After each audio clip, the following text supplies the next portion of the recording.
अस्सलाम वालेकुम मेरे तमाम दोस्तों भाइयों को मेरी तरफ से सलाम। उम्मीद है कि आप सब खैरियत से होंगे। आज हम बात करेंगे अवामी हकमियत पे। अवामी हकमियत का तस्वर आज के दौर का सबसे बड़ा शिर्क है।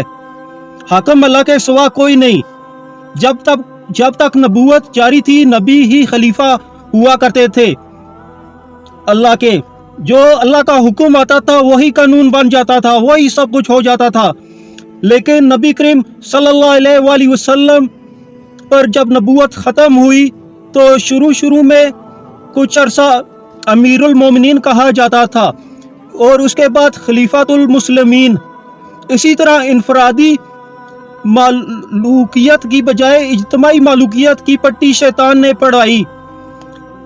इबलीस की मजलिस शूरा इल्लामा इकबाल की अहम तरीन नज़म है।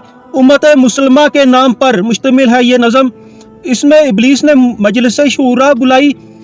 एक मजलिस के रुकन ने कहा कि देखो जमहूरियत का दौर आ गया है, अब हमारा इबलीसी निज़ाम तो ख़त्म हो जाएगा, बड़ा खतरा है हमको इस जमहूरी निज़ाम से। और इल्लामा इकबाल फरमाते हैं कि आगे से इबलीस क्या कहता है, बड़े पुरसकून अंदाज से और बड़े ठंडे अंदाज से वो बोलता है कि हमने खुद शाही को पहनाया है जमहूरी लिबास।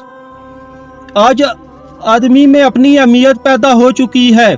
ये बादशाह कौन है जो हमारे सरों पर मुसल्लत हुए हैं, महलों में रहते हैं और खून पसीना अवाम का बहे। तो हमने देखा कि इंसान में शऊर पैदा हो गया, खुद शऊरी। तो हमने मलूकियत को हमने डाल दिया नए सांचे में। एक एक वोट सबको दे दिया और कह दिया कि जाओ तुम सब हाकिम हो। हमने खुद शाही को पहनाया है जमहूरी लिबास। यह है उसका चंद मुख्तसर सा तारुफ इल्लामा इकबाल की नज़म का। तो आज के दौर में आज की दुनिया का सबसे जो बड़ा दोस्तों शिर्क है वो ये जमहूरियत है, अवामी हकमियत है, जिसको कोई शिर्क समझता ही नहीं है। शिर्क फिल अकीदा सबको मालूम है कि कोई कब्र के सामने खड़ा ही होकर कब्र वाले से मांग ले या सजदा कर ले तो वो तो ज़ाहिर सी बात है, सबको नज़र आता है कि ये शिर्क है।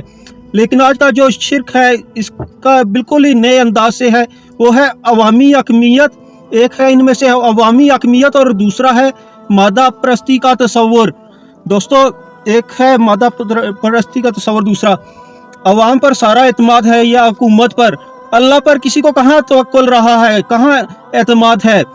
इनफरादी सतह पर नफ्स परस्ती, नफ्स को अपना माबूद बना लेना, यानी जो नफ्स बोले वो काम करना, अल्लाह के बताए हुए काम के बरक्स, ये है नफ्स परस्ती। मिसाल के तौर पे आप सो रहे हैं, अजान होगी फजर की, नफ्स आपको कहेगा कि लेटे रहो, कंबल किए रखो, अभी बहुत टाइम है, फिर पढ़ लेंगे। तो आपने कंबल करके आप फिर से सो गए, यानी कि आपने अल्लाह की बात को पीछे कर दिया और अपनी नफ्स की बात को आगे कर दिया। यह है नफ्स परस्ती। अल्लाह अकबर। इज्तिमाई सतह पर अवाम की हकमियत बदतरीन शिर्क।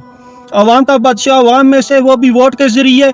दोस्तों सादा सी बात है कि एक तरफ आप आलम, मुफ्ती इकराम, उल्मा, शेख ये सब इकट्ठे कर लें और दूसरी तरफ चकले की कंजरियां हों, तो 99 वोट उल्मा के हों और 100 वोट जो है वो उन चकले की कंजरियों का हो, तो कौन जीतेगा?